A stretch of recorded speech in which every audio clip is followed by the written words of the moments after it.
KBR news కి స్వాగతం. Extremely sorry to disappoint.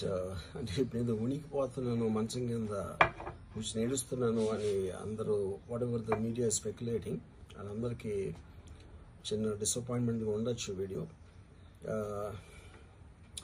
ఇక్కడ పాయింట్ ఏంటంటే I just want explain the whole concept. ఇప్పుడు నేను ఆల్మోస్ట్ ఒక 1 year బ్యాక్ ఏదో ట్వీట్స్ పెట్టాను అనే ఎలిగేషన్.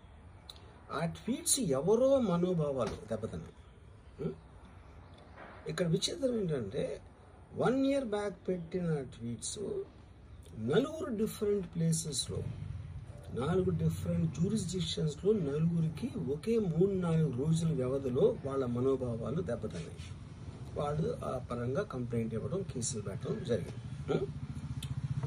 ఇక్కడ పాయింట్ 1, ఎవరి మీద అయితే నేను పెట్టానని వాళ్ళు చెప్తున్నారో వాళ్ళకి లేదు, ఎవరో థర్డ్ పార్టీ, అసలు సంబంధం లేనివాడు.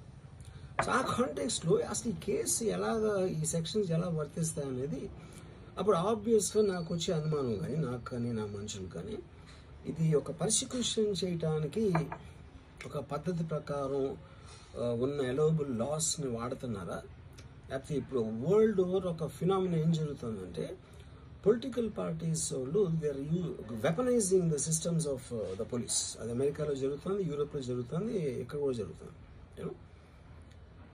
అప్పుడు నేను ఏ ఒక్క వ్యక్తిని, ఒక పోలీస్ ఆఫీసర్ని కానీ, ఒక పొలిటికల్ పర్సన్ కానీ నేను బ్లేమ్ చేయట్లా.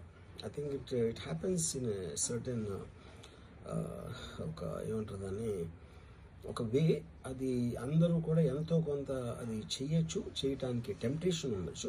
But eventually there is the law of the land which will take the final call. So అది that I completely agree, believe in that and I abide by that as a citizen. So ఇప్పుడు ఇక్కడ జరిగింది ఏంటి, నాకు ఒక notice వచ్చింది, నేను ఒక రిప్లై ఇచ్చాను, ఫలానా చోట ఫలానా తారీఖు నేను వస్తాను. అప్పటికి నాకు జరుగుతున్న పని ఒక ఆన్గోయింగ్ స్కెడ్యూల్ ఉంది కాబట్టి, నాకు ఫిలిం వర్క్ ఉంది కాబట్టి అవ్వలేదు. అండ్ ఇట్ ఈస్ వేరే ప్రొడ్యూసర్ చేస్తాను, ఆ ప్రొడ్యూసర్కి నష్టం వస్తుంది కాబట్టి నేను మళ్ళీ టైం అడిగాను. ఇదేంటి కేసు, ఇదేం అర్జెంట్ కేసు అంటే 1 year తర్వాత ట్వీట్ చూసిన అతనికి 1 weekలో అన్నీ అయిపోవాలనేది ఏమన్నా మీనింగ్ ఉంటుంది అసలు దానికి? So which basically means it is being done for purposes other than the urgency of the case. ఇప్పుడు అర్జెన్సీ ఆఫ్ ద కేసు అంటే మీరు మర్డర్లు ఇన్ని జరిగి సంవత్సరాలు తీసుకుని